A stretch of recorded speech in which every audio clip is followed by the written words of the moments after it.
We're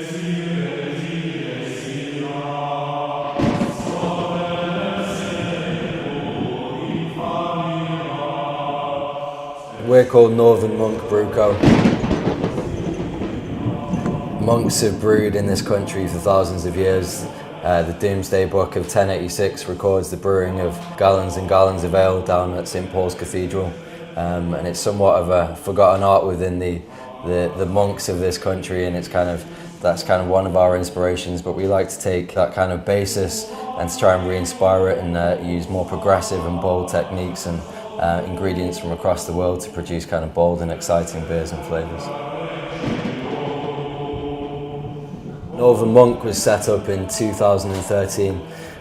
We started based on a cuckoo brewing model, so we used other breweries' facilities across the UK, and we were kind of essentially nomadic monks. We've done most of our brewing up in Ripon in North Yorkshire, but we've done some collaborations with some fantastic breweries across the UK, and we expect those to continue. We're basically massive beer geeks. For me, I've always been interested in pairing drinks and things with food and things like that. We wanted to create beers that you could pair with foods, and also had a nod to historic kind of British traditions and incorporated some of that.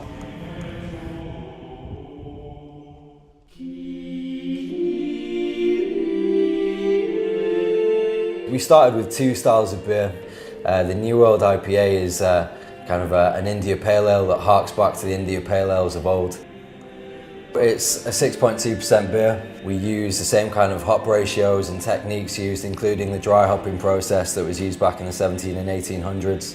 And we actually incorporate New World hops, so US and hops from Australia as well, specifically the Galaxy hop, which kind of gives these big, bold tropical flavours. But we also have that kind of intrinsic bitterness that comes with kind of those IPAs of old as well. It was quite common, I think, in the 1800s to actually use hops from the US and things like that. So our beer is kind of, an amalgamation of these two styles. The second beer that we launched with was an Imperial Stout and clocks in at 9% ABV. When we first started, we wanted to really focus on quite high ABV kind of sipping beers and beers that made you stop and think and that you can enjoy over a long period of time. So for us, an Imperial Stout was the next kind of obvious go-to beer, and you can expect huge kind of roasted notes and kind of coffee and deep dark chocolate flavours and aromas from that beer. And it's the kind of beer that you can age over time as well, and you can keep it for years and years, and it's only going to get better. I would hope that people kind of understand and feel an affinity with the way in which we try to create quite a modern British brand, and I think that has come across, and people have really gone for that.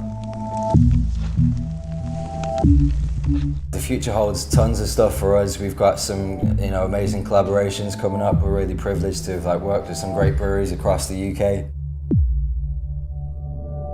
Why should people support us? Because we're trying to kind of explore historical styles of beer that did originate in the UK, but are keen to look at some more kind of progressive styles.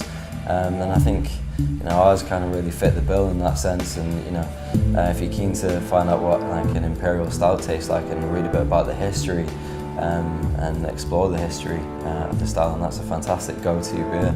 And actually our bottle labels incorporate some of the history of the beer styles as well. So if that's of interest to you, that's a great way to start.